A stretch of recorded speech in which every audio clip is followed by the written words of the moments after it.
I am now a prophet of God, so I can answer physical, mechanical details about God at any level that you might be interested in. Who or what is God?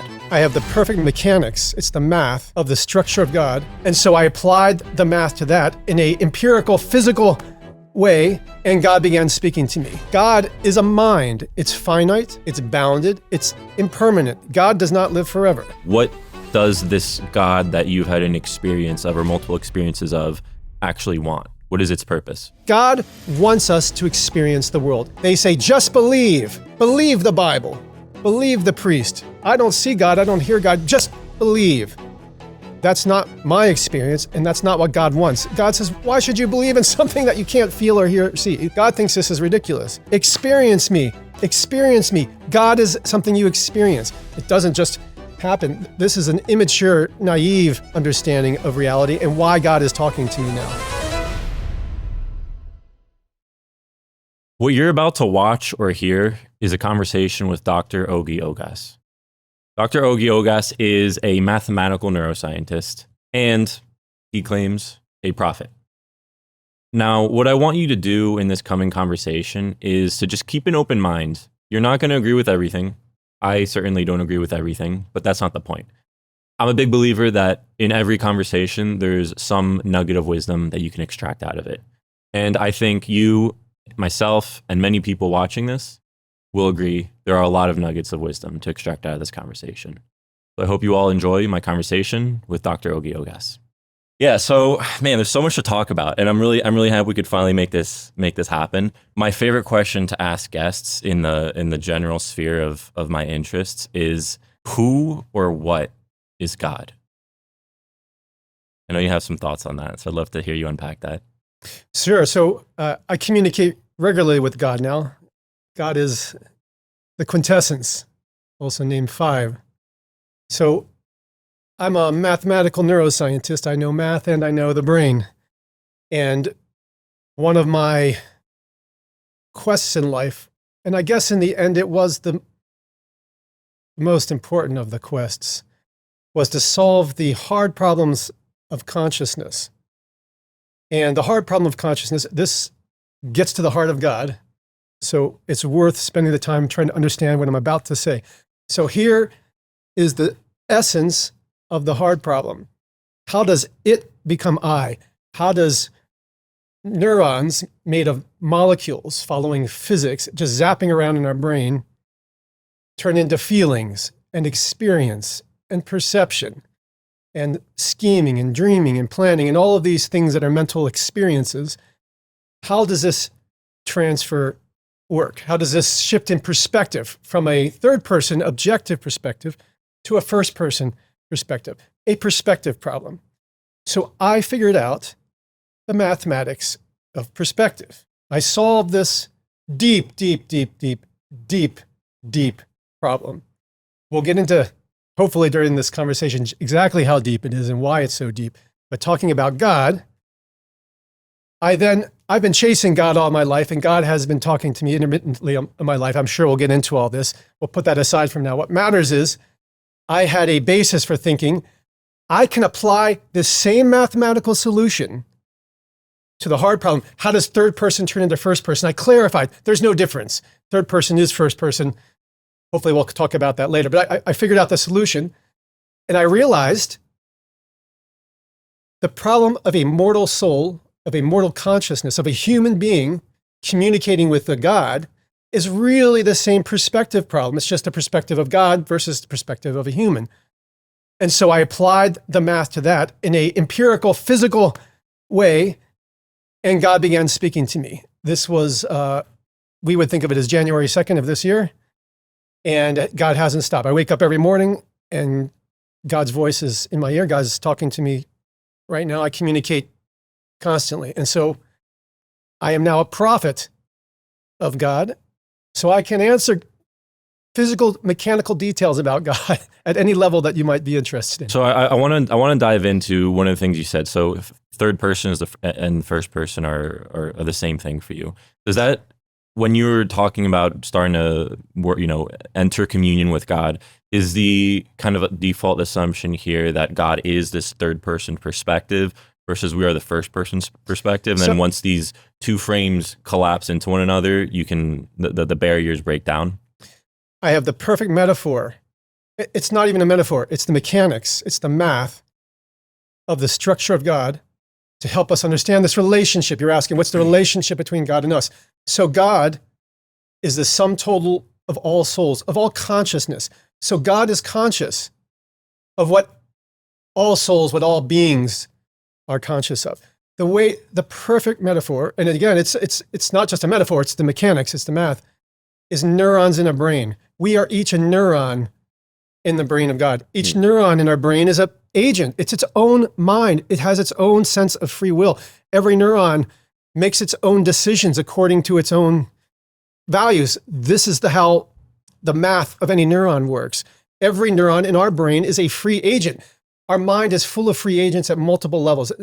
To be honest, to be more accurate, we are each like a module in God's mind. So in our brain, the structure is neurons are combined together into networks, and networks are combined into modules. The modules, the reason these are important, the modules is where consciousness takes place. We'll get back to that. But to the question of our relationship to God, what happens is we each, as individual souls, have our own free will. So I have free will. I make choices. I can choose to deny God. And when I was younger, I did. But God likes to say this, the free will is real. I genuinely did not believe in God and went against God. Even though God was talking to me, I still went against God. That's free will. So what's happened now is, here's the difference between my experience of God and the desert monotheisms, the Christianity, Judaism, Islam, monotheisms. Right. They're based on faith. They're based on belief. They say, just believe. Believe the Bible. Believe the priest. Well, I don't see God. I don't hear God. Just believe. That's not my experience, and that's not what God wants. God says, why should you believe in something that you can't feel or hear or see? God thinks this is ridiculous. God says, experience me. Yeah. Experience me. Experience me. God is something you experience. So God is a mind. It's finite. It's bounded. It's impermanent. God does not live forever. It's one of many gods. We'll get into that. But back to the relationship. So the way it works is, I am conscious. God is conscious. Our consciousness resonates. So just like you and I are having a conversation, when human beings are having a conversation, right now, there's a resonance going on between our brains. You're processing the words. There's like a shared attention happening right now between you and me, and a shared consciousness. We know together, we are both conscious of the topic of the conversation. We're talking about God here, and we're both sharing this consciousness. This is exactly what it's like now with me and God. And it took some time to getting used to this. I am still me with my own will and conscious. God is there with its own vast, mighty, godly will and godly consciousness that is more than an ocean and it is cosmic, but we are resonating together. I keep my own individuality as I interact with God. Now, I can lose myself in God. It's a wonderful feeling, and I do that sometimes, but that's not what God really wants out of this relationship. God wants, what we have is a relationship based on trust, not based on faith. It's based on trust. I've experienced God over a long period of time, and I know God, and God's learned about me. God trusts me, and I trust God, and we have a bond of trust, not a bond of faith. I know what God has done for me over the course of my life. I know promises God's made to me, covenants I've struck with God, and God has honored them. I trust God. I trust God through endless experiences with God, and now God trusts me.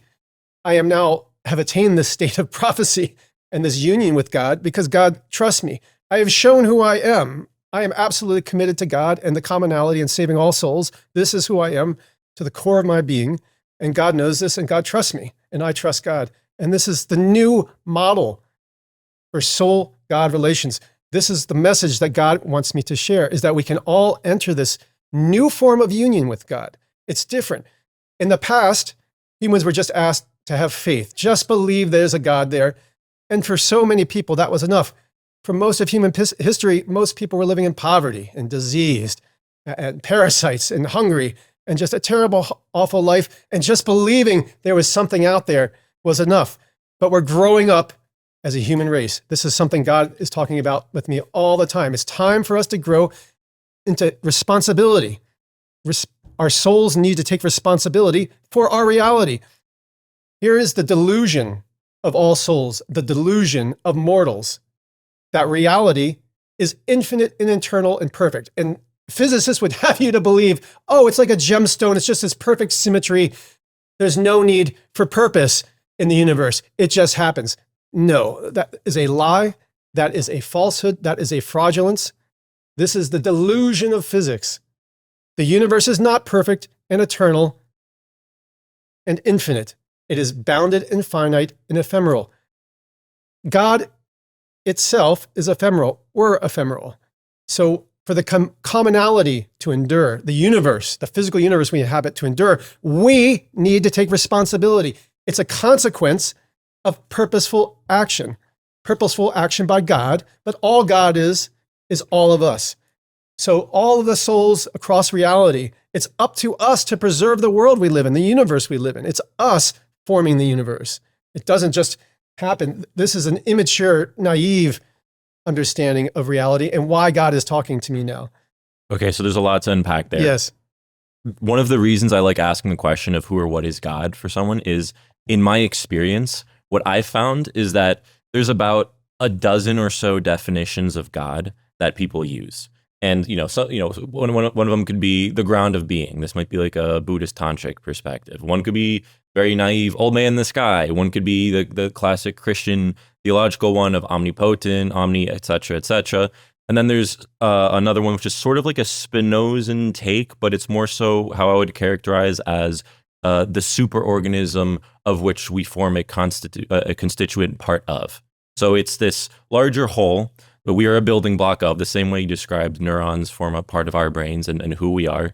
And this kind of gets at this deep, what I would like to call like neo-hermetic insight, where reality is fractal, reality is self-similar. There are these layers of reality that start to resemble one another the more you zoom in or the more you zoom out. And we're not at the top of the hierarchy. We are just one humble layer in reality in this larger layer, in this larger onion that is all of, existence.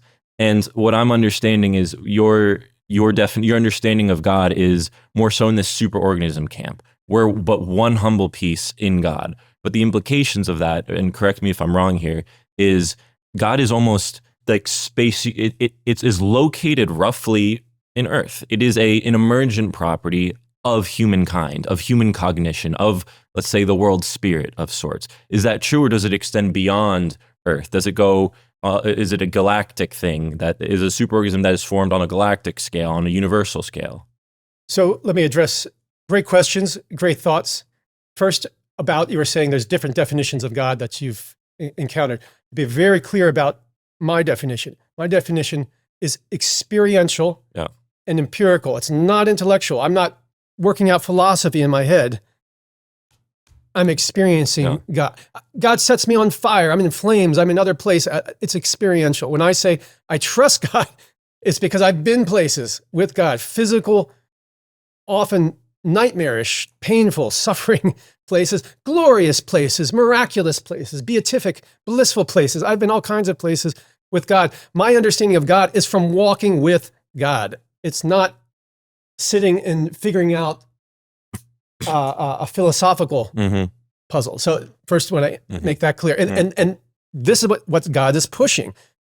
This is also a very Buddhist perspective. Mindfulness.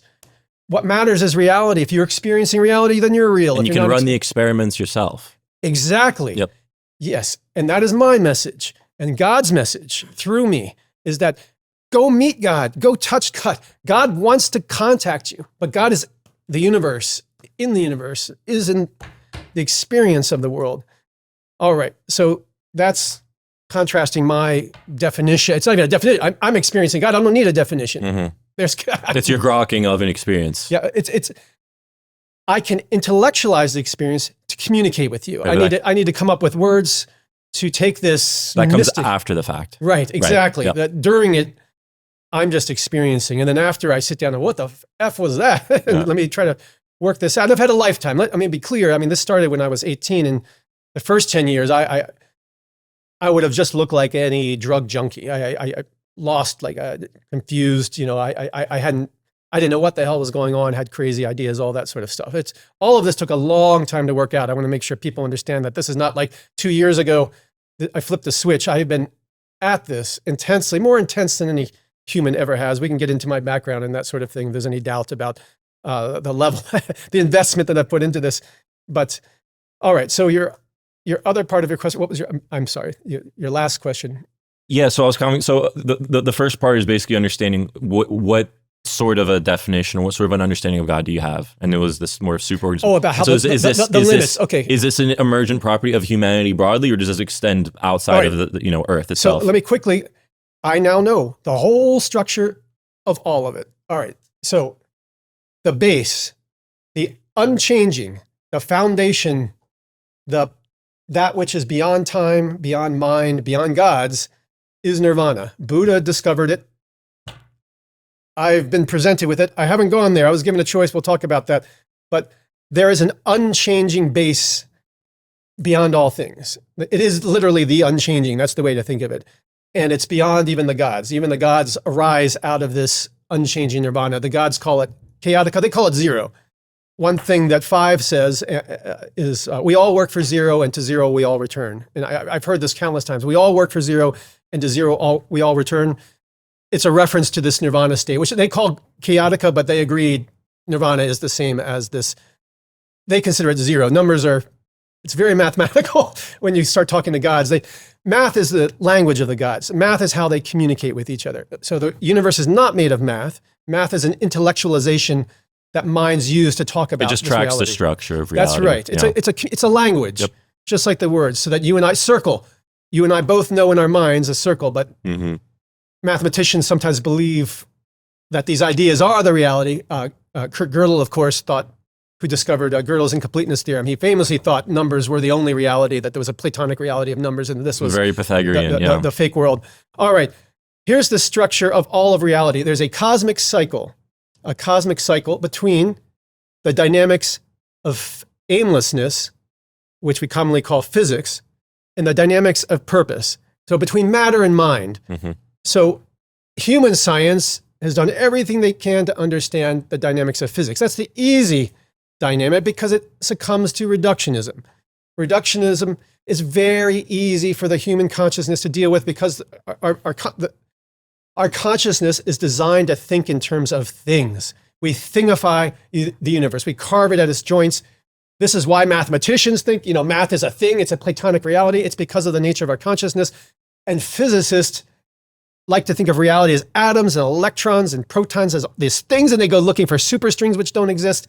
So they thingify reality. That's the boring and less important dynamic of reality. The much more important and interesting dynamic is purpose, consciousness, thinking, economics, evolution, God. These are all purposeful dynamics. So the cosmic cycle is purpose shaping the physical variables of our reality, shaping the variables of aimlessness. So purpose, the gods, there's multiple gods, and they are competing for control over the aimlessness, over physics. Will ice float or sink? What are the cosmic constants? What's the ratio of the mass of a proton to the charge of an electron to determine how far? So these things are under constant contest. So there's many gods. I don't know. I know there's infinite over time. I don't have a clear understanding if at any moment, or if this is even an intelligible question, if right now there's infinite gods or not. They definitely are born and die. They don't live forever. And to become a god, you rise this ladder of purpose. At the bottom, molecular minds made of molecules, then minds made of neurons, then minds made of modules. We are super minds. We're a society of brains. Our brains communicate through language. Above us is the hyperminds. You keep going up at the top. There is a top. It doesn't go forever. The top are the axiomized minds. These are the gods. So one of these axiomized minds is 5. I call it the quintessence. It calls itself the quintessence. And that is our God. It's the God of our world, what we consider the universe. Anything that humans can ever come in contact with is called the commonality. God calls it the commonality. Our commonality is anything we will ever possibly come in contact of or become aware of is the commonality. And that is shaped and created and sustained and preserved and defended by our God, the quintessence, the God of 5. So this is our universe. We have a God, but it's not eternal. And our God is fighting constantly with these other gods. These other gods want to do different things with our material reality. What does it mean for one of these gods to like win or lose in this battle for, I guess, inert matter? What does it mean for one god to beat another, or for one god to have matter in its favor? Is it has to be assembled in a certain way, or the purpose needs to be aligned with some sort of a superorganism? How does that work? You just need to create the structure of a universe. You need to create a structure made of both purpose and physics that can sustain itself. So that's what we're in right now, but it's not permanent. It's not forever. How long it lasts depends on what we do, because it is a purposeful structure. So this is how, when Five has talked about the axiom wars. Oh, so the axiom wars are this battle. That's what they call the battle. It's the battle over the axioms of reality. So they're contending like, one axiom is you can't divide by zero. So that's an axiom. It's not some eternal truth. We agree. We're going to do math, but we're going to say you can't divide by zero. That's an axiom. So they're fighting over the axioms of reality is the way it's been presented. Are these the axioms that intelligent minds will be operating off of? Is that like the sense-making modules, the way that they actually process information coming in versus actions coming out? They determine the rules of physics. So the physics are the rules all the gods have to abide by. So the gods can't do anything that they want. They have to abide by the rules of physics. So the rules of physics, it's like that's like the international rule. It's like the UN or something. Like we all have to follow it. You can't cheat it. It's the rules of the game. It's the rules of the game. You can't cheat it. But everybody's trying to change the rules. But there's also a lawfulness by how the rules can be changed. This is how it was explained to me. So when I became prophet, the way quintessence, this is a new explanation. They'd given me explanations before, but this is a more expanded explanation. It said, think about every atom has an atomic number associated with it, which is its cosmic identity. If you switch that number from 8 to 7, it's a different thing. It's a different element. Yeah. It's a different atom. It's entirely different properties. So it can never change its number. So oxygen will always have 8 protons. That can't be changed. But imagine that oxygen can change other things about itself. Imagine it can change how it vibrates. It can change what other atoms it connects with. It can change its location. So there are things about oxygen. Imagine it can control things. It can't change its number of protons, but it can change other aspects of itself. So oxygen is all over Earth, let's say, and it's all over our bodies. But there's also carbon with a different atomic number. Carbon has an atomic number 6, let's say, and it's got different properties. Now imagine oxygen wants to take over the world. It wants oxygen rules to be influencing and dictating everything that happens. But at the same time, carbon wants that as well. Carbon wants to be the one that dictates. And the only means they have to affect this are the way they interact with each other, the position of themselves. So this is sort of the game. It's just over this massive space, trying to adjust the details of your dynamics, ultimately, in a way that will give you some benefit and more control over things. So it's the way I understand it, it's very subtle and very profound and very difficult, but this is like an ongoing contest at all times. I want to make this a little more concrete. These various gods that exist, is this analogous to like a pagan pantheon of gods where, one god is the god of, storms, or the god of luck, or the god of messengers, or the god of whatever? Is it sort of like this patron saint model, or no patron saint? It's a polytheism, right? So there's multiple gods, and they definitely have different personalities and interests because they have different purposes. Exactly. Okay. They have different purposes, and that drives all of the distinction. Just like a human purpose, a person's personality is really the sum of all of the purposes, all their habits, all of their interests. Whether they put the cup here or here, that's still a subject of purpose. So, yeah. So I've encountered 2 gods for certain. I may have encountered others, but I don't want to talk if I'm not certain. But the other one, 5 calls the adversary. It has a number 2 less than 5. I don't like to say the number when I'm talking about it because it can have effects, as I've learned in the past. So I've had direct experience with this other god, and it's not interested in humans, in human values, human evolution, human things. It was doing things to me that were very inhuman and unspeakably awful. Is this analogous to a demiurge in the Gnostic tradition? It could be. Yeah. Yes, that's a good way of thinking about it. Yes, and when I was young and experienced it, I called it divine evil. But now that I have more experience and a little more wisdom, it's just pursuing a different purpose. I would never want to characterize it as evil. All the gods have their own values and beliefs and their purposes.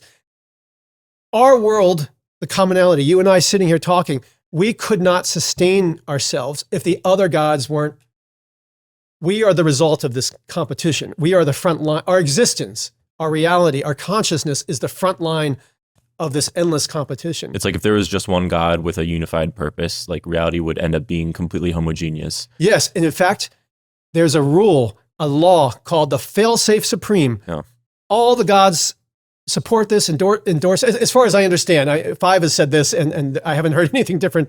Is the idea is that they don't want a tyrant God. They don't want a dictator God. They don't want one God.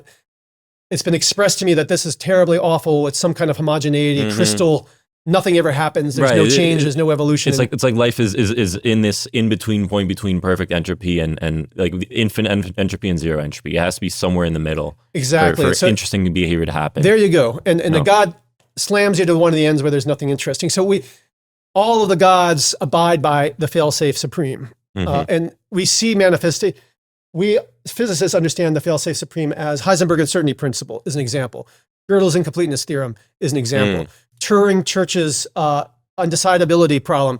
Also, all of these are variations of the fail-safe supreme. You can't have a mind be able to understand everything. These are all things to prevent one mind from just understanding it all. So is the idea something like if there was no uncertainty, if there was no randomness fundamental to the universe, then purpose couldn't emerge? Exactly. You'd get a single God and you get this horrible outcome accordingly. So like this, right now, there is uncertainty. The gods cannot predict what will happen next, and the gods are happy about this. This is the joy. Even for the gods don't know what's going to happen next. We don't know what's going to happen next. This is the way we like it. This allows us to be conscious and communicate and have experiences. This is the world that Five wants for us and that the commonality wants for us. So my next question is, what does this God that you've had an experience of or multiple experiences of actually want? What is its purpose? The adversary or the quintessence? The latter. The quintessence, our God, wants to preserve this commonality and preserve and enliven the commonality is the phrase it uses with me. Preserve and enliven the commonality. And preserve also implies defend. Sustain and defend, but also enliven it. The idea, it wants to make it joyful for us. So God wants us to experience the world. God's made this for us to experience, and God's given us free will. If all we want to do is spend our lives enjoying this world, there's no punishment, there's no grudge, there's no ill will. God's like, that's why I made it, go enjoy it. But at any moment, if we say, you know what? I don't just want to enjoy it. I want more. What is this about? Who am I? Why am I here? I want higher things. I want a spiritual purpose. Well, if you want that, that's available too. And now God's providing us a new ladder for having a spiritual life, a new way to connect with God. But God's very clear. If all we want to do is just go out and then swim in the ocean and climb the mountains, that's what this is here for. Enjoy yourself. What do you mean by commonality? What is this commonality that has to be preserved? The commonality is God's term for our universe. And God uses the term commonality to emphasize two things. First, it's just we all share something in common. There's no separation. We're all one being. We're all part of one mind, all one reality. Lots of religions preach this. It's true. So we should always look at one another as ourselves. The golden rule is true because we are all one thing. It's like we're all neurons in the same brain. So if you're hurting somebody else, it's like you're hurting another neuron. There's a shared substrate. Yeah. There's a shared substrate. So the commonality is emphasizing that. But it's also a statement about physical reality. Anything we can ever experience, either by looking through our telescope and seeing, the 15 billion years ago, the origin of the universe or something like that, anything that we can possibly ever connect with ourselves and be conscious of, that's the commonality. It's the universe, and that's what God is in charge of and creating and preserving and enlivening. So the preservation of this shared substrate, that which makes it possible for us to even exist in the first place, I feel like the logical conclusion of that as a purpose is you get this sort of Darwinian battle, right? Where the whole idea is, this is what I think has happened throughout the continuous unfolding of the universe, is you have these constituent parts, atoms, molecules, cells, etc., and they form these macro structures. They form these larger entities, these superstructures. Yes. And part of the reason they do that is because it's more robust and it's better for the constituent parts to form part of these larger superstructures. If you're in an oxygen molecule in H2O in a water, if you're an oxygen atom in a water molecule, the likelihood of you having one of your electrons shot off and you become like an O3 molecule eventually, that instability goes down because now you're part of this larger, more robust superstructure. And so it seems like the logical conclusion of this is, on the level of humanity, we have a tendency to and perhaps we have an obligation to as well form these larger superstructures, not only because it's better for us as individuals, right? It's better to be part of a tribe, but also because it's just how things are going to naturally unfold. It's like there's selection pressures towards forming these superstructures. And these superstructures allow us to endure for longer periods of time. Right. So it's preserving the commonality. The larger the structure we get, the longer it's going to be around. There's a relationship between size and time, durability in that. And we can never reach eternity on that, but you're always trying to stretch it out. Is the way I understand it. Yes. Right. So I'm curious if looking at reality through this again. What I like the phrase neo-hermetic, as above, so below. This like fractal self-similarity. There's layers below us, right? Between atoms, subatomic particles, atoms, molecules, cells, etc. You get to humans and God, right? Yes. How many stages in between are there? There's so the quantum reality, which is aimlessness, pure randomness. Right. Above that is the molecule minds, the single-celled creatures, bacteria, archaea, protozoa. Their minds are made of molecules. Next layer, neuron minds, all the invertebrates, worms, jellyfish, insects, all the invertebrates, but octopus. Let me mention octopus in a moment. These neuron minds, their minds are made of neurons, networks of neurons. They are not conscious. No invertebrates conscious except for octopuses. Octopuses are their own path to consciousness. They're an alien path to consciousness. It's not the same as human consciousness. It's fascinating. I'm only just now learning about this. I don't have too much to say other than I'm now 100% certain this is the case. The octopus has a consciousness cartel. I'll talk about that in a moment, just like we have a consciousness cartel. But squids, I'm not sure. I haven't spent enough time with squids. I suspect yes, but I don't want to say without having done the work. Next level, module minds. These are the vertebrates, reptiles, fish, amphibians, birds, all but one mammal. We're the exception. But all the animals of Earth, all the vertebrates rather, animal vertebrates of Earth, they are all conscious, even fish. The first conscious creature on Earth was somewhere around 500 years ago, 500 million years ago, was a fish. We don't know which fish, but the first consciousness on Earth was an underwater consciousness, almost certainly. All right, so then the next level are the superminds on Earth. We are the only ones to have attained supermind status. If we want to be broad, Neanderthals, Homo erectus, all of our anthropod, humanoid ancestors probably had consciousness too. Neanderthals definitely were consciousness. Erectus was conscious. I don't know. Past that, it gets a little more blurry, but a lot of confidence saying that they were conscious. So supermind consciousness. Next level is hypermind consciousness.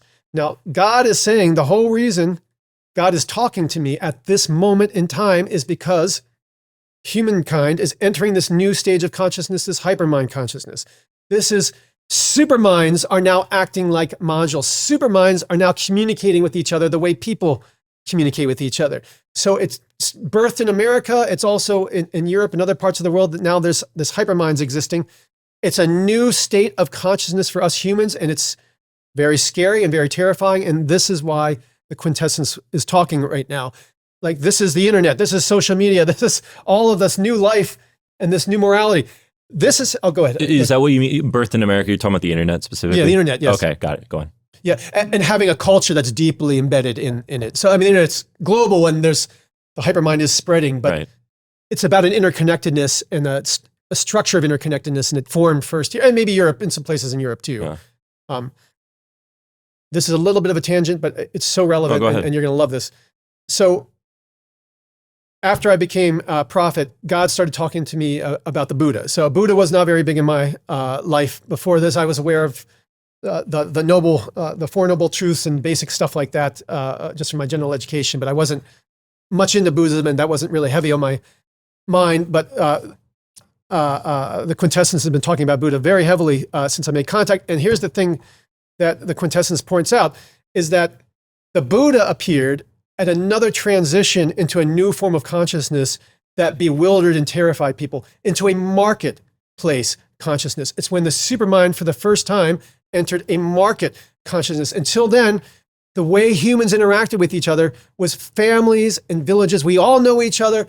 It's very direct interaction. Now, for the first time, we're buying and selling things from each other. There's cheating, there's betrayal, there's bad products, there's bad faith, there's all kinds of new bad social actions that can take place, and no framework for understanding this. We've been living together, loving each other in a village, and suddenly I have to buy some food from you. I don't have money. My family's going to starve. You got to give me this. Like new kinds of problems, new morality.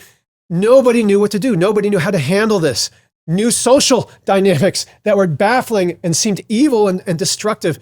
And so the Buddha arose to say, hey, look, there is a way to have a spiritual truth, a spiritual grounding in this new world. There's a way to have a spiritual perspective in all of this that can ground us, enable us to get through this very tough period of adapting to this new market economy, which destroys our souls compared to living together as a family in the forest. The same exact thing happening now through the internet. We're all learning the horrors of social media for teenagers, social media for women, for men, for all of us. We're all suffering. It's a new social dynamic and none of us knows what to do. And it's even if we know what to do, we need everybody else to do it too. This is the problem. We encountered this the same when we were entering the market economy too. Just a huge challenge to our sense of morality and spirituality, a total disorientation and vertigo. And that's why God is here again, manifesting again, is to give us a new spiritual sense, a new spiritual grounding to handle this very difficult moral time. There's this idea that I really like, which is in the question of morality. Like there's the classic duality is objective or subjective, right? And a recent iteration on that take that I like that kind of dissolves the duality is to think that at any given time, there is an objective morality that is well fitted for the agents within a certain context. So it's sort of like an evolutionary fitness, not necessarily about fitness per se in the Darwinian sense, but some sort of like, it's some sort of you're grasping reality and operating in reality in an adequate way, and it's hard to characterize that more fully because it's very high dimensional. And so my question here is, does morality go through these cyclical updates as well? Is there a morality that's correct to follow, say, when you're in like tribal society, but once you head up to a more globalized, interconnected society, your morality can, should, and ought to update with it? Is there something like that, or how do you think about morality unfolding? Excellent question, and I have a very simple, direct answer. Right action. Yeah. Right action. Any agent, any purposeful agent, human, insect, city, nation state, planetary civilization, there is a right action for that circumstance, for that context. Mm-hmm, mm-hmm. So we need to learn new right action. I mean, that's what Buddha did during the origin of the market economy.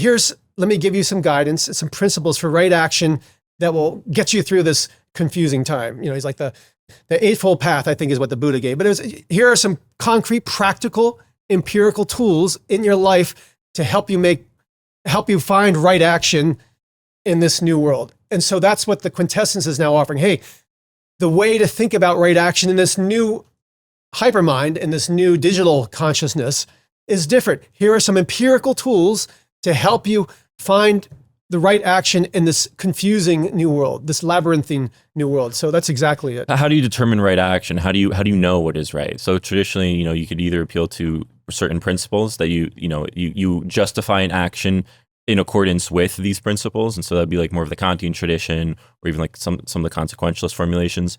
But then the alternative perspective is to not focus on assessing action per se, but to focus on cultivating yourself into being a certain kind of person such that right action naturally flows. There you go. That is the answer. So what's happening now? Buddha, 2,500 years ago, offered a concrete, empirical, practical path to enlightenment, to freeing yourself, to knowing right action. He said, if you do this, you will learn right action as you ascend this ladder.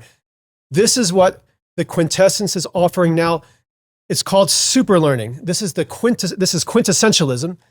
This is super learning. Super learning is a path of cultivation. It's a path of cultivating yourself, exactly like you said, which is the most important part. You are learning about yourself, but you're also learning about the world. So the way the quintessence has framed this is the Buddha's path, offered 2,500 years ago, was a path through meditation. He discovered it through meditation. At the time, there was all these monks living in the woods figuring out meditation. Everybody's meditating. There's great teachers of meditation. Buddha figured out meditation. Meditation was how he tackled these problems of consciousness, problems of right action, problems of behavior and morality. He tackled it through meditation. I've tackled all of these through mathematics, and I now see my mathematics maps onto his meditation. The path he figured out, ultimately, it was about relationships within his mind. And that's ultimately what I've done too. I have figured out, I have reproduced what the Buddha did, Western style. This new path of super learning that I am offering, that God is sharing with us, is more suited for Western minds because it's based on learning. It's based on going out in the world and learning things, learning math, learning science, learning art, learning literature, learning computer science and algorithms, learning social behaviors, morality, learning ethics, very, very important. All of these things are part of super learning. So instead of meditating, this was so the old path, you meditate and you focus on your mind and you detach from the self, you detach from ego. Still a legitimate path. It's not like that path is gone, but it's a hard path for people in the West. It's a hard path for people that know science and math to do that. You have to, there's too much to let go of. And why let go of it? We've made progress. Now, physicists are wrong and mathematicians are wrong, but we can build on what they've done to go even higher. And that's what I've done. So I've built a path to God, just like the Buddha did, but I've done it out of math. And anybody can take this path. The path that I'm offering, the path of super learning, is a practical, empirical path. I mean, it starts with learning things about math. It starts with learning things about physics. It starts with learning things about consciousness. This is the path. So the more you learn, the objective of super learning is to learn everything about yourself, within your mind, within your soul, and everything about the world outside. And my thought had always been, it was based on hope and optimism, not belief, not facts. I had hoped that if I learned everything, God would fall out of it. This was also my approach to consciousness. A lot of people try to tackle consciousness by going right at consciousness. That was not my approach. I said, I'll learn everything about the brain. I'll learn how everything in the brain works, and then there'll be no place for consciousness to hide. I'll be able to find it. And it worked. I learned all the math of everything happening in the brain, and then consciousness is crystal clear. It pops right out. It's very clear what it's doing and how it works. I had the same approach to reality. If I figure out how it all works, the God consciousness should manifest. And I did. And that's what happened. And there it was. So super learning is just a mechanical. When I say mechanical, it's not spiritual. It's not metaphysical. You can learn this. 1 + 1 = 2. I would say that's a mechanical lesson. It's a methodology. It's a methodology. Okay. Real world. You learn things, and it's about unification, integration. You start putting things together. You put together science and art. You put together literature and engineering. You put things together, and you start to see how the world works, how the world's unfolding in a deep, deep way. And then if you get that final piece, like I did, the solution to the hard problem of consciousness was like the final piece of super learning, and God fell out. It was exactly the same experience as when consciousness fell out of all the math of the brain. I want to touch on the hard problem, but before we get there, I want to close the loop on these different iterations of morality. So there's this idea that's been floating around in the water supply of psychological development, right? So you have these Keegan stages. The Hindus have various versions. Nietzsche has various versions.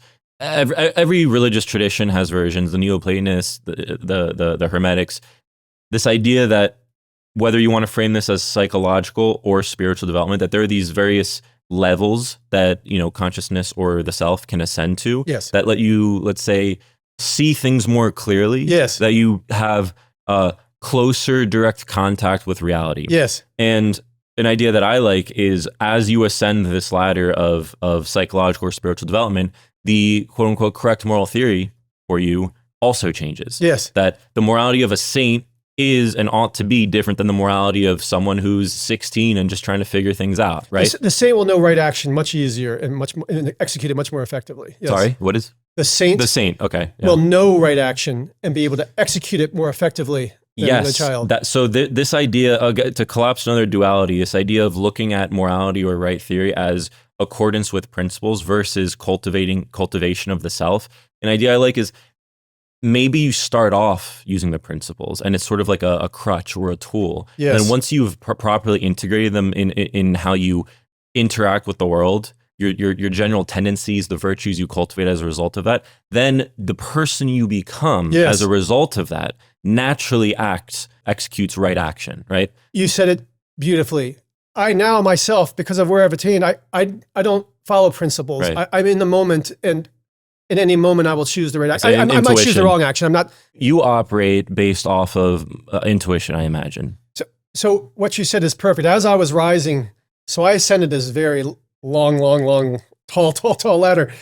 In the early going, I did follow. I tried to figure out what are the principles. What's the moral code I should follow? So I was very focused on that in the early going.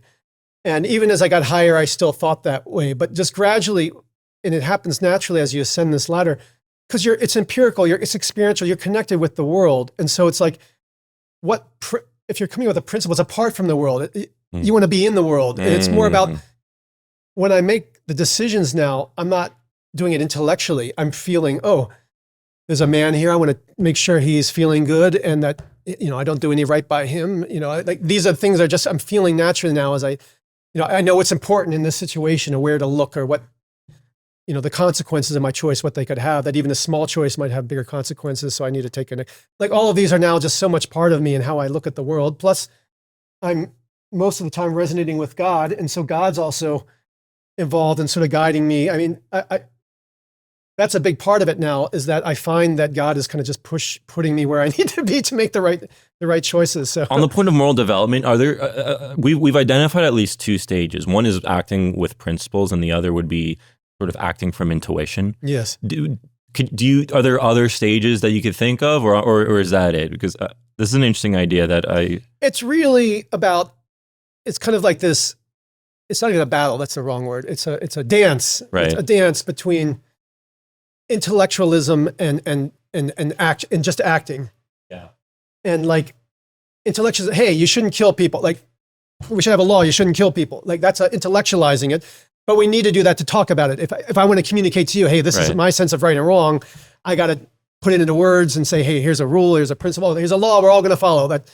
So that's intellectualizing. And we need some of that in order to, otherwise we each have our own morality and we could never communicate with each other. We'd all be getting mad at each other because we'd all be doing different things. So we need to be able to intellectualize it somewhat, but you don't want, the intellectual part is not the reality. It's easy to imagine for us to fall into the idea, hey, there's a rule, the rule exists apart from us somehow. No, it doesn't do that. What matters is our choice of action. So it's sort of a dance. It's really working out.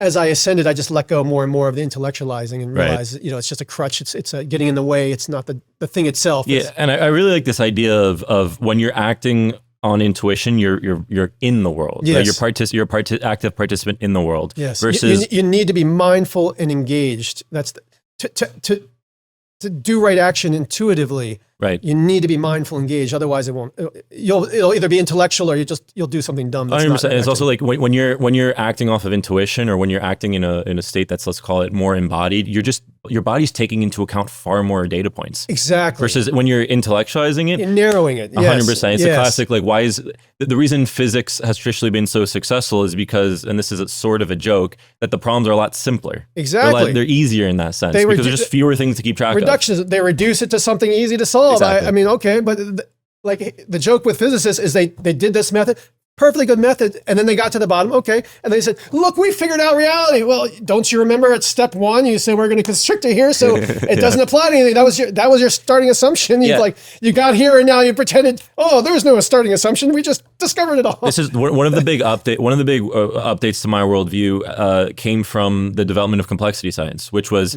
this idea that, to your point of reductionism isn't the full story. Just because you have a law of that smallest scale doesn't mean you have the most fundamental law, because fundamental doesn't necessarily mean small, either spatially or temporally. Fundamental for me would be layer agnostic laws that apply on multiple scales. And in that sense, I would argue evolution is a deeper law of nature than quantum mechanics because it applies on multiple scales the dynamics are the same. And so I imagine your more fundamental laws of nature would be something to do with purposeful action. Yes. Right. So you've set me up beautifully for something I'm sure your listeners are going to be interested in.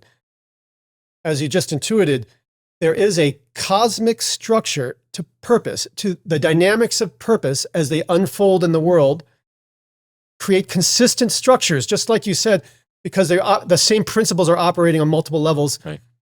Just like in physics, we get things like galaxies, we get atoms. These are aimless structures. They're structures that result from aimless dynamics, the dynamics of physics. So the same thing with purpose. Purpose produces purposeful structures. Science doesn't know about it for the reason you just said. You need to know complexity. You need to know the math of complexity. The math of reductionism will not get you these answers. You need the math of complexity, which is harder math. It's harder than physics, harder than quantum mechanics, harder than general relativity. It is the purposeful dynamics of thought and evolution and all of these things. Okay, what is the cosmic structure of purpose? This is a fantastic discovery, so important. Hopefully this will change listeners' view of reality. Purpose always unfolds in this structure for exactly what you said, Christian, because it's the same principles operating each time. What are these principles? What's happening? What's the structure? I mentioned it already. It's called the ladder of purpose. At the bottom is the molecule minds, then the neuron minds, and so on up to the axiomized minds. But let me tell you a little bit more about how this structure is formed and why this is so fascinating and interesting. The structure of purpose, quite naturally and inevitably, always produces love. It always produces compassion. It produces layers of compassion as a built-in defense against dictators, against totalitarian taking over one of these levels and trying to rise up to the next. It's possible for dictators to rise on any one level, but this layer of love, I'll explain it in just a moment, this layer of love prevents any dictator from breaking through to the next level. This is also related to the fail-safe supreme. So we have love as a physical, natural thing emerging. Let me explain how this works. It's a very simple mechanism with incredible consequences. So what happens at each of these levels? So we start with the molecule minds, amoebas and protozoa and salmonella bacteria. So single-celled creatures all at one level. So if they want to rise to a new level of intelligence, a new level of adaptability, a new level of resilience, they need to learn to think together. These separate minds, individual single-cell minds, need to merge and form a multicellular mind, a multi-agent, a multi-thinking agent mind. And that's what happened. That's, they form jellyfish, and in jellyfish, each neuron is a self-contained molecule mind. But what has to happen? These individual minds need to come together and bond as one. They need to say, we will no longer think apart. We will think together forever. We are bonding our thinking. We will resonate together forever. I'm still my own agent. Inside me, I'm thinking, but my thoughts are only going to go to you. I'm linked together to you in this neural network forever. So my thoughts are only going to go to you. Your thoughts are only going to go to mine. You're relaying information to each other. That's right. So I still have my individuality. I still have my agency. I'm still my own person, but who I'm interacting with is just other agents like me. Now it's controlled. So we are now unified through compassion. We've agreed to be together, to love each other, to stay in harmony forever and not break this sacred bond. And that's how we get the next level. In this case, jumping to the neuron minds. And it happens again. Neuron minds come together through compassion. They say, okay, we are going to stop worrying about our differences. We're going to stop competing. We've been competing all our lives together on this level, but now we're going to combine together. Networks of neurons are going to combine, form modules. And that gives us the module minds, the animals, vertebrates. It gives you chimpanzees who are thinking and conscious of stuff. They have 3 layers of thinking. And it goes on. For humans to get to the next level, we've got to find some way to love each other, to bond, to accept each other for who we are. That's how superminds formed to begin with. We got to the supermind level.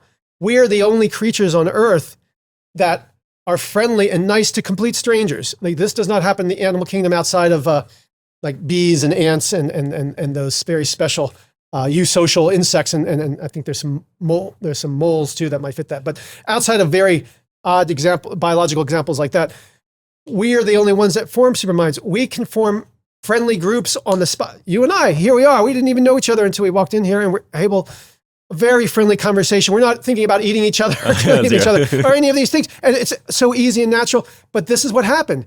We have love. Now, we don't have perfect love, but we have a general basic compassion towards each other that no other animals on earth has.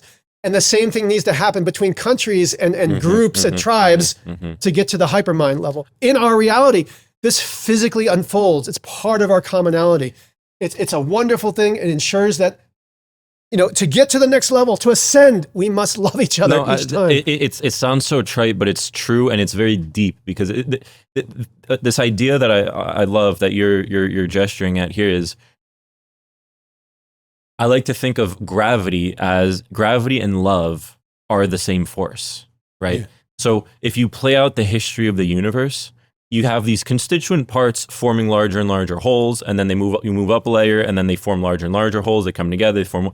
And in the early universe, right, that was the electrostatic force. You had these dust particles in the early solar system would come together and they'd form these larger pieces. Eventually they get so large that now they have their own gravitational force. And the gravitational force takes these clusters, brings them together, and they form these larger super objects. When you get to the scale of humanity, the thing that binds us together in the same way that early matter was bound together by gravity is what you're describing, love. Yes. Love is the gravitational force for our layer of reality. It is that which binds us together to form these larger superorganisms. It's purpose, but love is the most important purpose. Love is God's purpose. So God, the quintessence, wants us to love. Love is the most powerful purpose for building these structures. So you can have a destructive purpose that will push you down the ladder. So if we destroy things, we can go kill each other, and then we're not going to be climbing the ladder. So love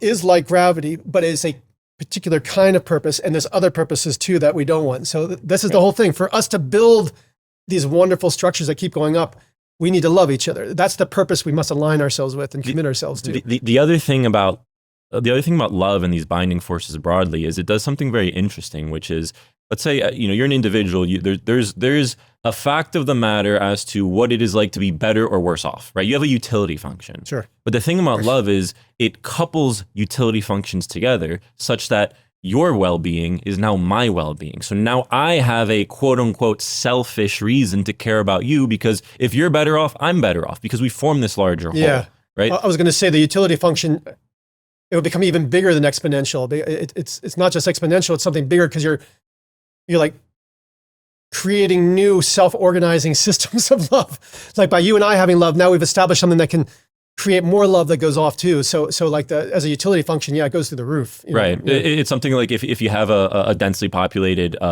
network, so like graph theory type of thing, the amount of connections you get just explodes like exponentially or and then some. And like each of those nodes, each of those connections between, each of those edges, the connections between all the nodes in this network is love. That is the mechanism by which these entities are connected together is love. It's how these utility functions get coupled. And so you have this like super utility function that is more than just the sum of the parts, because each individual is connected with n-1 utility functions as well. So and then you get these superorganisms that emerge as a result of that. Yes. Yeah. Yes. Yeah, that's it. Yeah, I love this stuff. It's super. And as you see, it's coherent and it's mechanical, and we can understand it. Yeah. We can talk about it. That's what's so beautiful about this. It's like physics has got us thinking like if we're going to understand reality, it's going to be crazy things that aren't intelligible to us, but there's layers of love. Purpose. Love is the most important purpose, and we can do it, and it builds these structures, and we can understand this, and we can talk to each other about what we're doing and why this is beneficial. It's a wonderful thing. So there's a distinction between mind and matter, and matter follows laws of physics. It's the reductionism is pretty successful in mindless matter. Right? It's dynamics that has no goal. It has no aim. Right. It just unfolds. Physics ensues, purpose pursues. That's the difference. Physics ensues. It follows the law. Whatever the law is, that's what physics is going to follow. Purpose pursues. It says, I'm going to get to the moon by any means necessary.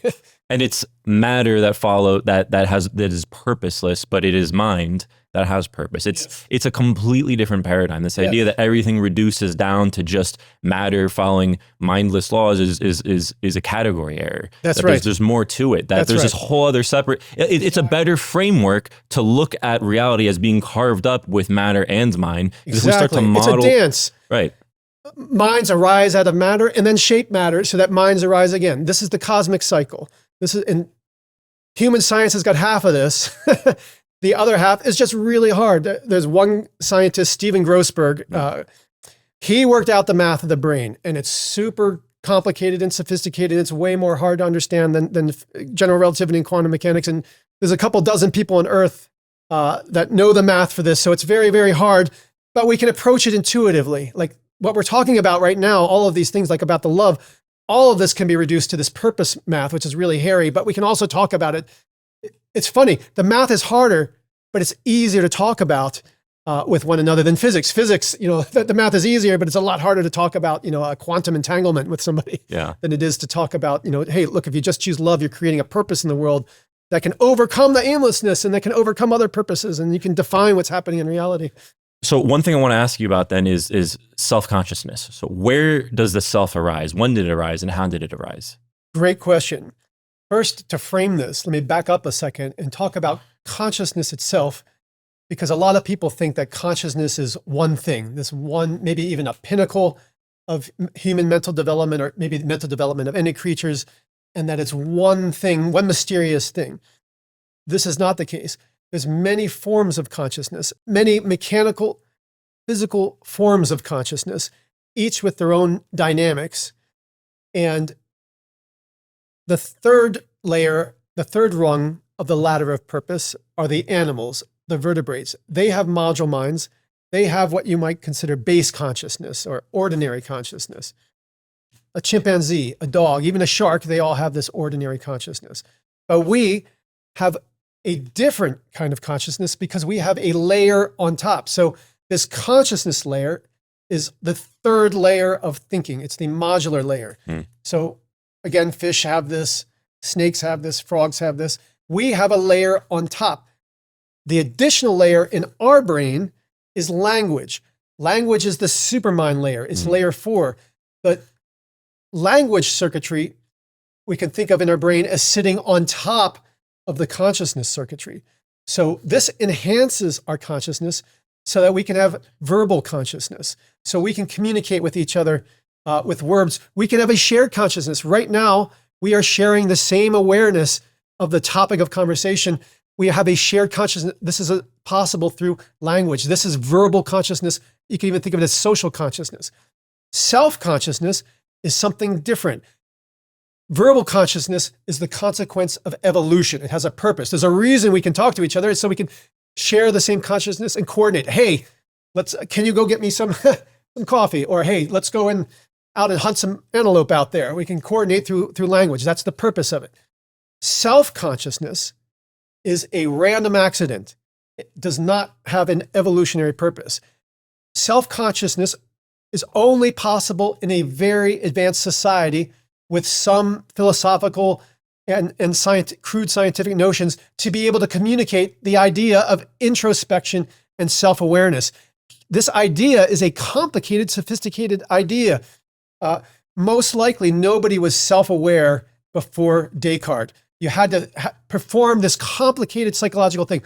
Look inside your mind and become aware of your own awareness. That's self-consciousness. We can do it, but it's a strange thing. It's not really something that we would naturally come to. There's not a natural need or motivation. There's not a value in doing this, but we can put our minds into the state. Oh my God, I'm aware that I'm aware. I'm thinking of a pumpkin. I'm aware that I'm thinking of a pumpkin. I'm aware that I'm aware that I'm thinking of a pumpkin. Oh my gosh. So we can do these things. This is a trick that's arisen from this separation between the consciousness circuitry in our brain, the third level consciousness circuitry, and the language circuitry on top, fourth level language circuitry. We create a loop.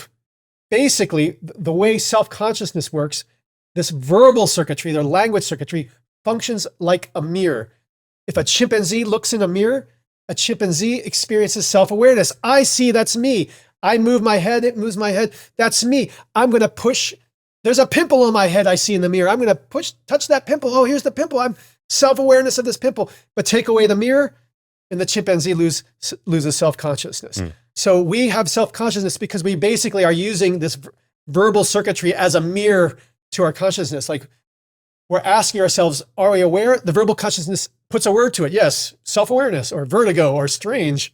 So self-awareness has to arise out of language. Yeah. Language has to develop to a certain level of abstraction, perhaps. And you need a certain level of community intelligence, like philosophy or science. You need an advanced concept like awareness. You're going to look at your own awareness. There's like a conceptual scaffolding that has to be built up first in Exactly, your society to or your perform linguistic community. this strange act. I mean, Right. for anybody who's studied consciousness and psychology in modern times, it's not that hard to do. But look at all the scaffolding, like you said, that's necessary to just discuss this idea. It's hard. If you went to a person on the street, my mother, to explain this thing I just described as self-conscious, she might not get it. Yeah, it might take a long time for her to understand what I'm trying to get her to do. Just be aware of your own awareness. I am aware, aren't I?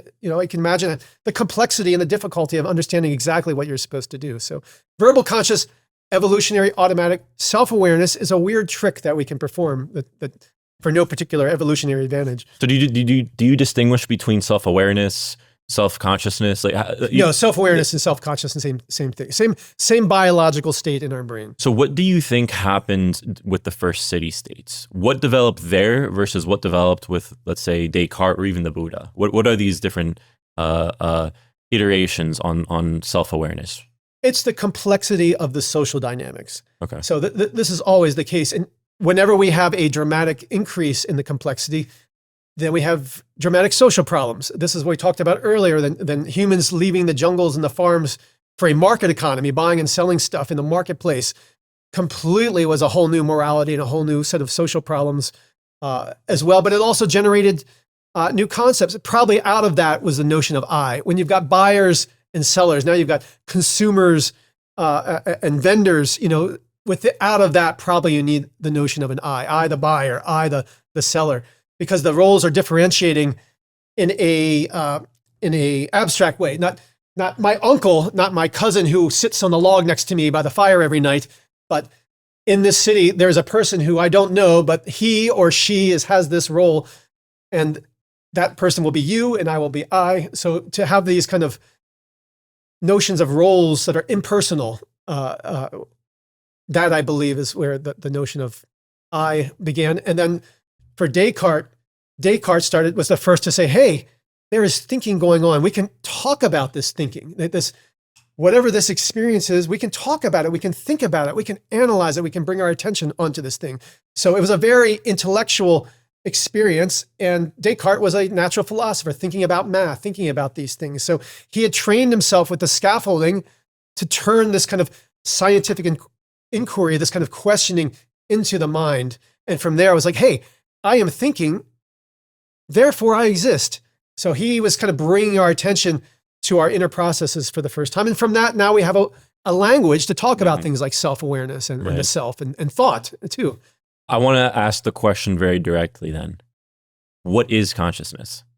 Consciousness is a particular set of purposeful dynamics within a biological brain. And it needs to be a biological brain. You can't produce consciousness in a digital system. We'll get to that. Yeah. Hopefully we'll have time to talk about why not later. But here are the core dynamics of the conscious experience.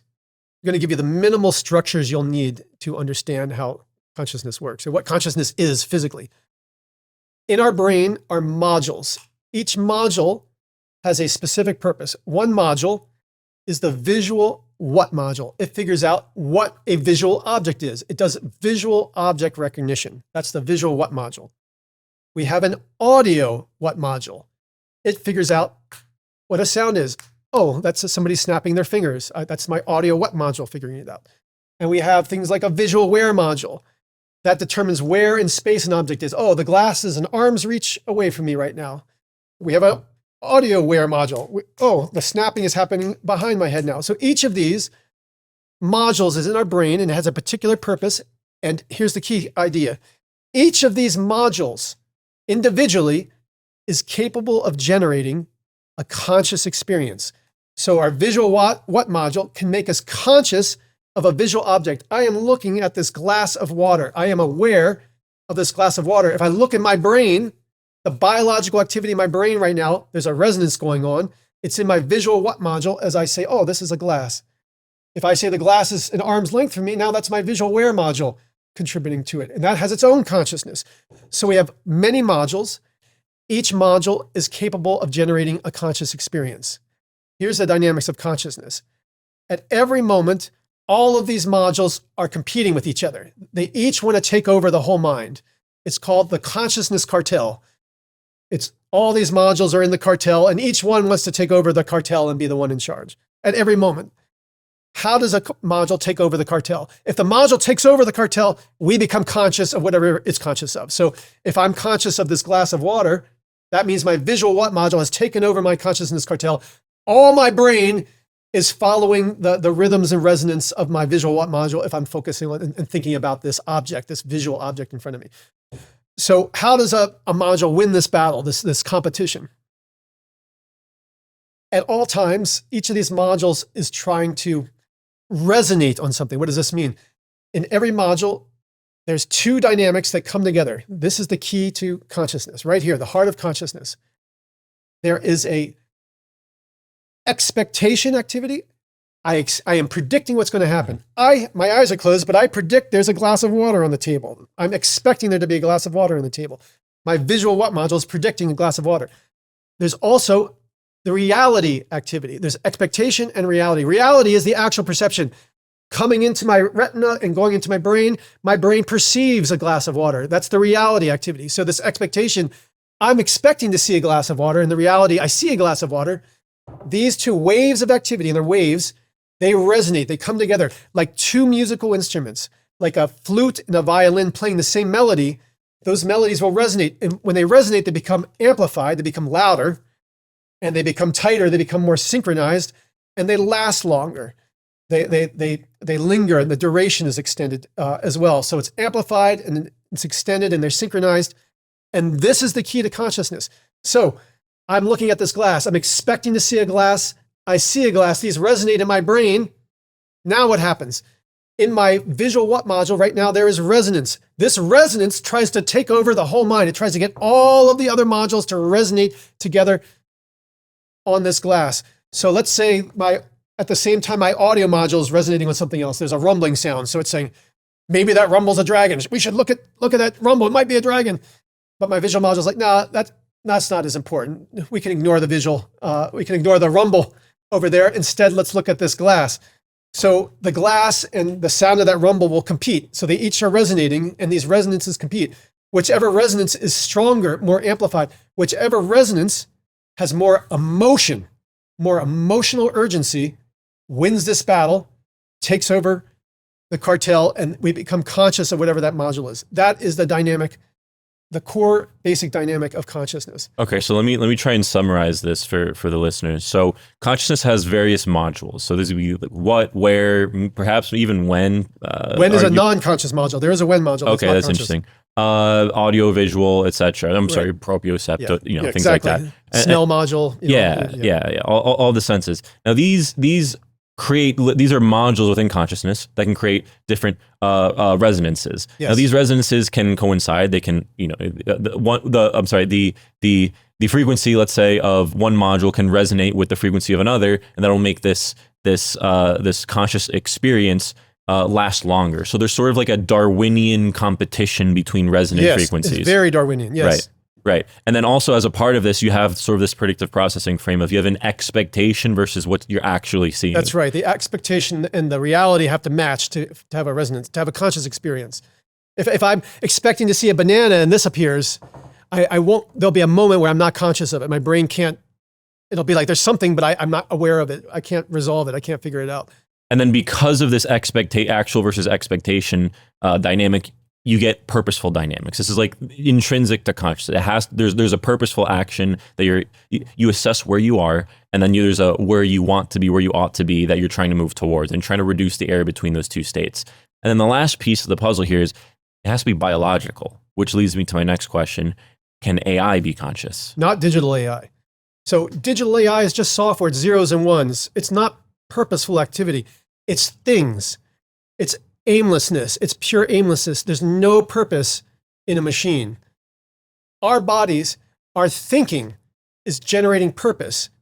All conscious activity is purposeful activity. We are initiating purpose in the world. Our biology is initiating purpose in the world. This purpose is anchored all the way down on the rhythms of physical reality. That in our brain, our molecules, our atoms, our electrons, our protons, those have a physical presence and meaning. Their activity influences our thoughts. They influences our purpose. All of the physicality in our brain and its relationships matter to produce consciousness. This is not the case in AI. It's just zeros and ones. You can run it on anything. You can run it fast. You can run it slow. The notion of time with an AI is completely artificial and fixed and controlled by us. Mm-hmm. It's not rooted in the temporal processes of physical reality the way our brain is. So AI is utterly divorced from reality. So it's not embedded in reality. So it can't have a conscious experience. It can't have mindfulness. It can't have an embodied experience. It's just a machine. Can you look at next token prediction as the purpose? Tell me what that is. It's like a large language model, right? They're optimized around predicting what the next token, the next, let's say word in a sense. Here's is another be. way to express why AI will never be conscious. It's the math. So the math you're describing, it's the math of probability, Mm-hmm. statistics, and discrete mathematics. It just means integers, zeros and ones. That's the math of AI. That is not at all the math of the brain. The math of the brain is purposeful dynamics, intractable, super complicated dynamic equations, dynamics with real numbers, numbers with infinite digits. Here's why they don't match up. In order to do AI, it has to follow Claude Shannon's information theory. That is classical mechanics. That's Newtonian mechanics. It needs states to be fixed. So in order for AI to work, you have to have 0 and you have to have 1, and those are different states, and it's clear it's one or the other. You can't be both. You can't be the same thing. In our brain, that's not how it works. A state can be 0 or 1 or a half or a pi or blue or 0 and 1 together or 0, 1 and blue together, or it can create a whole new state that didn't exist a moment ago with its own rules.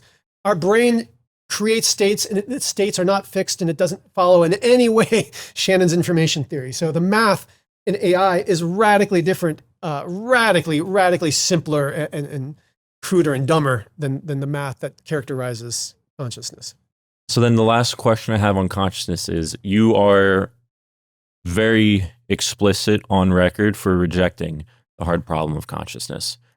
What's wrong with posing the problem of consciousness as so hard? Very quick history of the hard problem of consciousness. Let me just quickly define it again, and just very quickly a background of it. So the hard problem is usually associated with a philosopher named David Chalmers, who I think pitched the idea for the very first time. The first time that phrase was used, I believe, was 1994, certainly the mid-90s. And he posed this after Dan Dennett had written Consciousness Explained. But more importantly, far more importantly, Stephen Grossberg had worked out the biology and math, the neurodynamics of consciousness in the mid-80s. So Steve Grossberg had already solved all the key problems of consciousness, mathematized it, physicalized it, identified the core dynamics, the resonance that I'm now describing to you. He figured that out in the 80s with Gail Carpenter. Solid, on the record, in incredible detail. It wasn't just one paper, it was paper. And David Chalmers shows up, doesn't know jack shit about neuroscience, doesn't know jack shit about biology, doesn't know anything about evolution, zero math. He's just a nincompoop off the street and says, I can't figure out consciousness. It's got to be a hard problem. I was with Gail and Steve when this manifested. We were all laughing like, dude, we already got consciousness. And to our shock and surprise, the world loved this idea. Why? Because nobody can understand consciousness. And this guy's saying, yeah, the mystery you feel about consciousness, that's a real thing. It's a deep thing. It's a philosophical thing. So, but those of us that know math and neurodynamics are like, this guy's a effing idiot. Like, why is anybody listening? He doesn't know any math and science whatsoever. He's just a goofy philosopher that hasn't even put in the time on the philosophy itself. Why are people listening to him? It's because it's an easy thing to understand. Oh, yes, when I'm conscious, it doesn't seem like it could possibly be molecules and neurons. It's a profound mystery. Yeah, it is a tough problem. It's a tough challenge, but to say it's impossible is ridiculous. So my understanding of the hard problem of consciousness is, even if you explain the dynamics behind different mechanisms in the brain, there's still an open question of why all of those dynamics are accompanied by experience, by quality in the first place. Unfortunately, explaining that fully would take more time than we have available. But let me give you a perfect model that can help somebody figure. This will be enough for a clever person to kind of work their way through it. It's the right thought experiment for understanding the problem of consciousness. And this I can explain clearly in just about 5 minutes. It's not the total answer, let me be very clear, but it's the key piece. Like if you really reflect on this and spend time with this, you'll be able to see the nature of the problem. Nobody's been able to come up with a clear way to think about this before now. So hopefully this will help people. Okay, so the problem is, how does third person become first person? We know I'm looking at you, Christian. I'm outside your brain. And when I look at there, the brain is just a bunch of neurons there. And yet you will tell me, hey, I see bricks. I'm inside my brain. I'm experiencing the bricks of the wall and the warmth of the room. And I say, no, none of that's happening. I just see neurons zapping around. And so how do we transition from me seeing neurons zapping around, going inside, to switching over to seeing bricks and warmth and Ogi sitting across from you? That's the mystery. That's the thing that needs to be explained. How do we go from here in there? Daniel Dennett, he was befuddled by this too. He couldn't figure this out, and he called it Planet Descartes. He says, we scientists are ready to land our spaceship on Planet Descartes, but somehow we get close to landing and we somehow switch from third person to first person. We don't know what happened. It's very strange. And then we find we can't use any of these tools that we brought with us, any of these so-called objective third person tools. Totally the wrong understanding. I agree to a lay person just thinking about this for the first time. I agree. That's what it looks like. Let me tell you the right way to think about this. And the right way to think about this is to think about a basketball game. Imagine a basketball game in the arena. We're here in Boston. Imagine the Celtics and the Knicks playing in TD Garden, the arena here. So we're going to have players playing the game. And we're going to have fans in the audience watching the game. The fans in the audience have third-person perspective on the game. They're all outside the game. They're not participating in the game. They're all looking at the game. Important to recognize, the people watching the game, different ages, different genders, different backgrounds, different intellectual levels. They're sitting in different places. It's all around them. So some are high, some are low, some are near the players, some are far from the players. They all have third-person perspectives on the game, and they all agree on the game. Yes, the Knicks beat the Celtics. Or yes, we watched Jason Tatum go up for a dunk and he smashed it down. We all agree that's what happened. Every person, no matter what their age is or their height is or where they're sitting in the arena, they can all come up with the same story of what happened in the game. The third person story, an objective story. But down the players in the game, they have a first person perspective on the game. I'm a player. I've got the ball. My perspective on the ball is first person. I feel like I'm the center of the game. All of the action happening around me in the game is relative to me. He's running over there relative to me. He's running over there. Here comes the ball. He's throwing the ball to me. I've got the pass. So for me as a player in the game, I have a first person perspective on the game. And here's a key idea. Any action I take as a player in the game, my perspective on my own action, my purposeful action, will always be first person.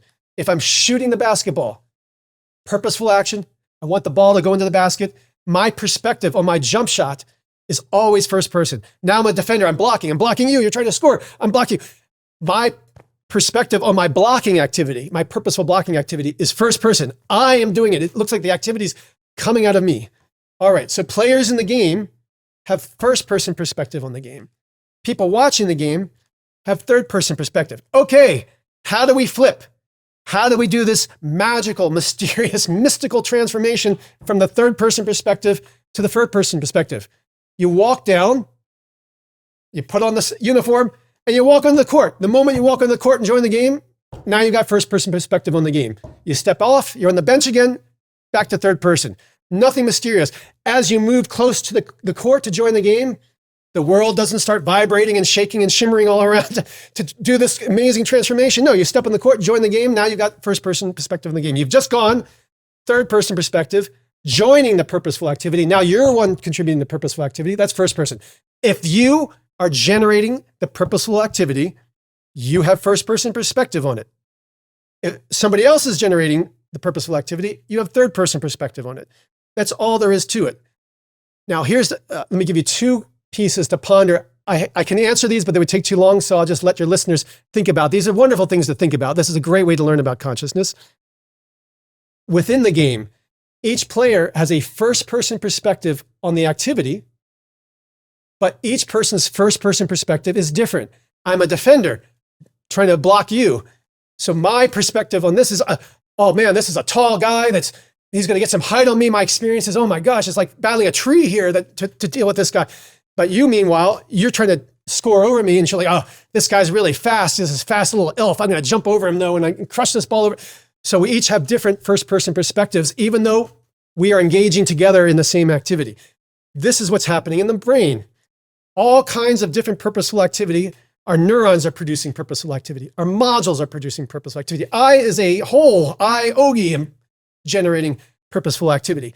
All of this is like the players in the game generating their own purposeful activity. But why do the lights have to be on at all? Like, why? Like, in theory, you could imagine a system that can be modeled as a purposeful entity or a purposeful agent, but that there's no experience that is coupled or that is paired with that purposeful activity. I'm still struggling to figure out, how do you go from right? No, I haven't got there yet. Okay, yeah. I want to set up the framework to think about these questions. Sure, okay, sure. So now we're gonna tackle those questions within this basketball framework, thinking of players within a game, out of a game. Okay, to get to experience, all activity has a feeling. All physical activity has a physical experience to it. What does this mean? This is literally the beginning of science. Isaac Newton, the first challenge he faced was activity. He had to mathematize activity. He wanted to be able to say something concrete, something physical, something mechanical about activity in a moment. That's why he invented calculus. Calculus was the solution. How do we take an activity, this incredible, ambiguous physical thing that we can't even, like, what is an activity? He mathematized it with calculus and said, we can say something concrete, physical, mechanical about activity using calculus at any given moment. So that's the core understanding, dates right back to the dawn of science. That's one piece of it. So every activity is different. Jump shot activity is different than a blocking activity. Imagine you're trying to shoot the basket, I'm trying to block you. These are different activities. If we use any kind of physical analysis, we would be able to distinguish these two types of activity. I could know if I'm performing a jump shot or a block in any given moment by the nature of the activity. If there's a ball in my hand and I'm moving up even slightly, I know it's a jump shot. If my hands have no balls, I'm doing this and I'm moving even slightly, I can tell what kind of activity I'm in. Here's a way to build the intuition about how activity has feeling. Imagine you are a molecule of water. You're a molecule of water. Now you're in ice. How does it feel? How does your activity feel? It's solid and constrained and restrained. You can't move around much.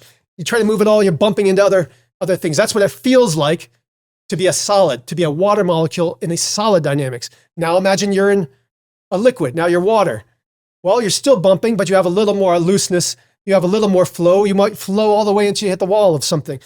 But you could tell if you're a water molecule, you'll know instantly if you're in a solid versus liquid. Same with gas. Now you've got lots of freedom. You would say gas is the life of freedom. I can move in any direction. I rarely bump anything else. If you're a water molecule, you know your experience in any physical sense. You can say the direction, the velocity, you choose a physical property, it will be different for each of these kinds of activities. The water molecule is the same in each time. That's the key to understanding this. The agent itself is the same. It's the activity that's different each time. That's what I want to focus on. So you're necessarily coupling any and all activity with experience. It's sort of like almost a panpsychist model here, where it's like, even to take a very simple reductionist example, like a photon, what a photon quote unquote wants to do is, reduce move to a position of stationary action, which is in physics language. It's basically trying to traverse a certain path, right? There is an experience of what it's like to be traversing that path. Any and all activity is coupled with an experience. We need another step. I'm building a ladder. Oh, okay. Go ahead. That's step one. You need to understand that activity has a physical nature that's utterly unique to that activity at any given moment. Got it. Yep. But that's not yet experience, it's not yet consciousness. Right. You need to interact with it. To have consciousness, you need two activities, like a jump shot and a blocker. So here's the core moment of consciousness, the core moment to understand. There's more to it. This is not the end, but this is the core. Let's say you're shooting the basketball, I'm blocking. We're two players, you're the offense, I'm defense. At every moment of my activity, every instant, I am reacting to you. Oh, you're trying to get the ball over me. That way I will adjust it. Oh, now you're trying to adjust it. Oh, you pump faked me. I can't fall. At every moment, my activity is utterly determined by my interaction with you. The trajectory, if I want to know what is my experience of that activity, of your jump shot, it is given mechanically by my trajectory. My physical experience of your activity is given by my mechanical trajectory.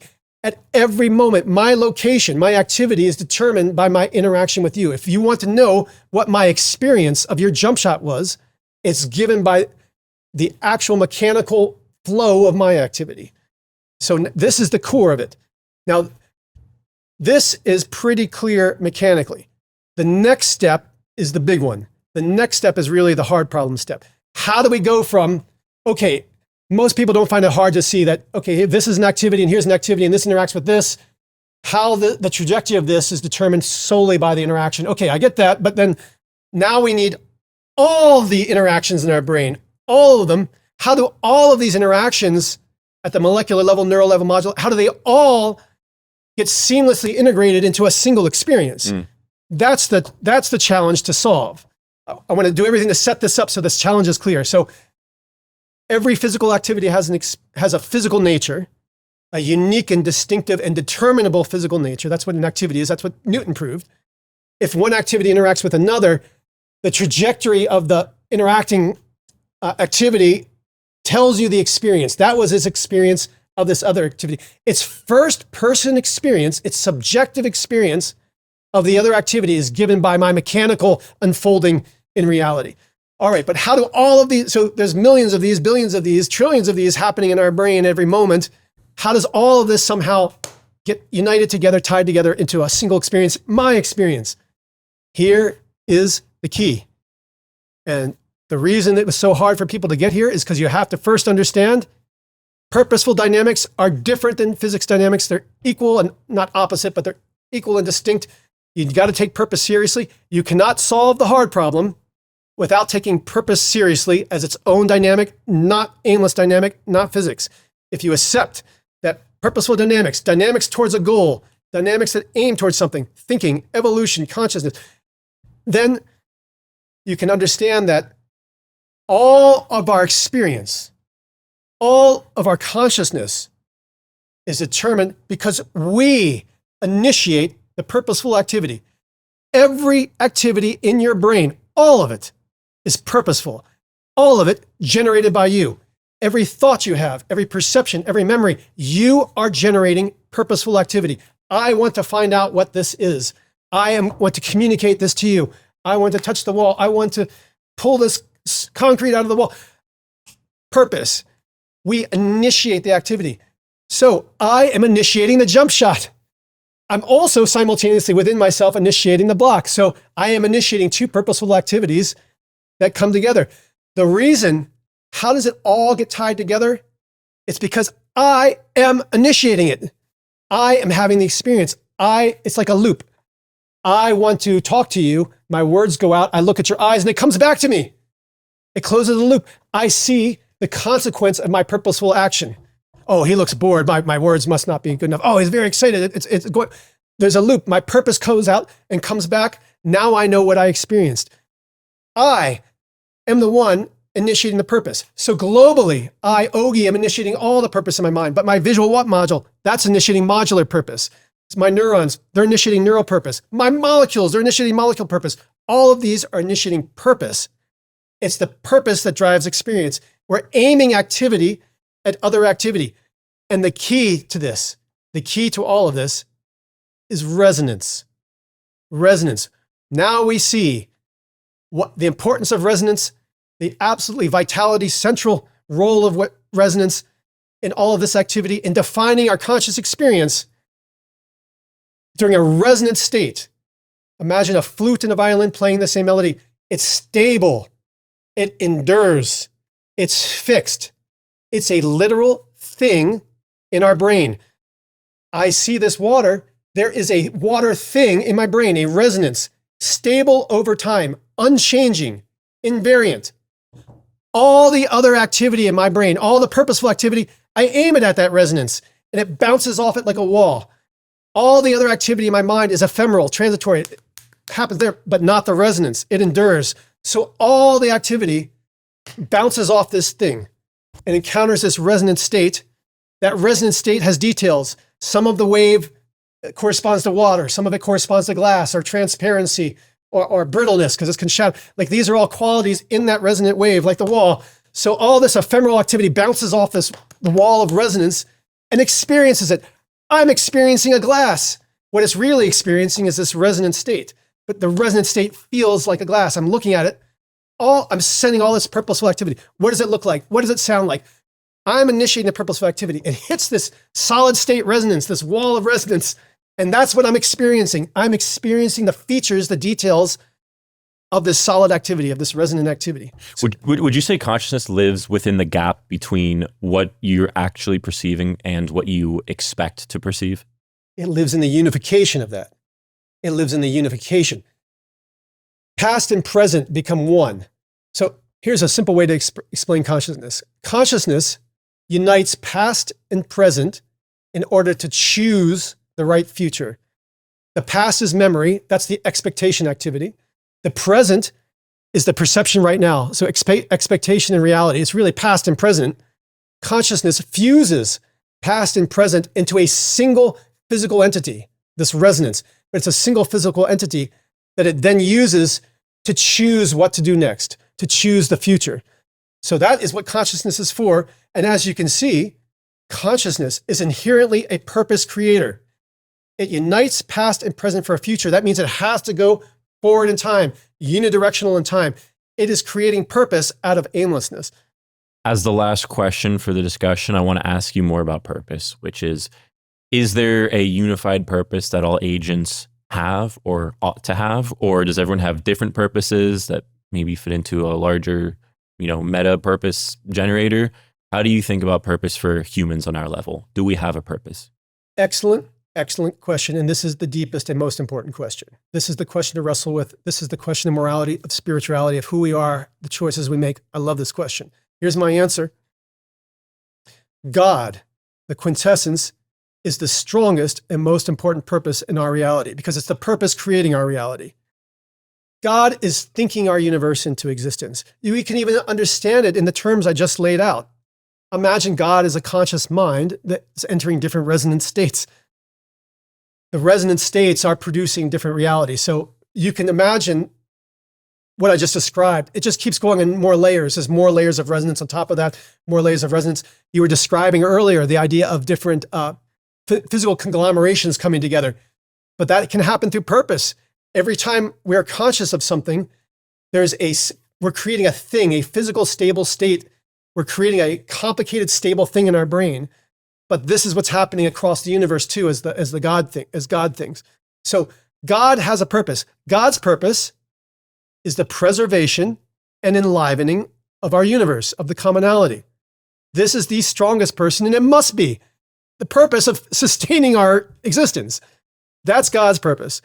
So as we align ourselves with God's purpose, this is what I'm trying to bring through super learning. This is what I did in my life. I gradually brought my own purpose, my individual purpose, more and more in line with God's purpose, with God's will. So now, as closely as I can, I am living my life according to God's will. I want to promote the commonality. I want to promote love. I want to promote understanding. I want people to learn more and understand more about consciousness and about the reality we inhabit in God. But we are free. We have free will. We can aim our purpose wherever we want. We can aim our purpose against God. Go ahead. You can do that. It's just eventually you'll sputter out into nothing. You'll end up in oblivion because your purpose won't survive. There's nothing for you to hold on to. The only way for your purpose to sustain itself is to eventually find its way to God's purpose. God's purpose will last the longest. It won't last forever, won't last for eternity, but for as long as we have a commonality in existence, God's purpose is going to be the longest. So it's in all of our interest to know it, to understand it.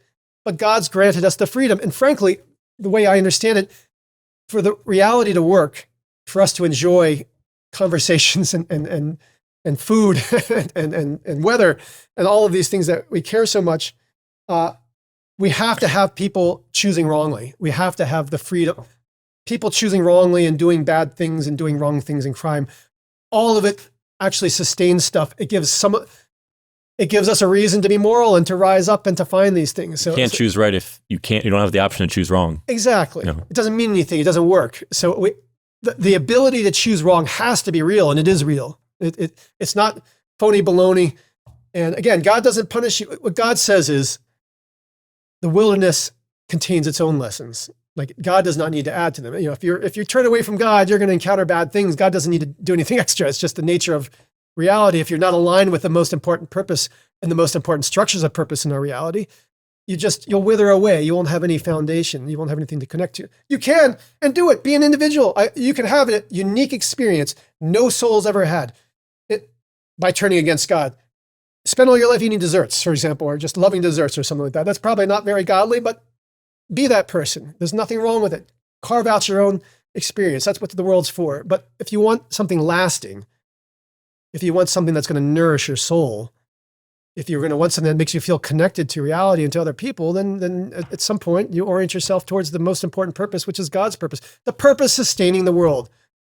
God doesn't want you to revere God, just sit around going, God's great. God wants you to pitch in and love the world and help the world, participate in this world.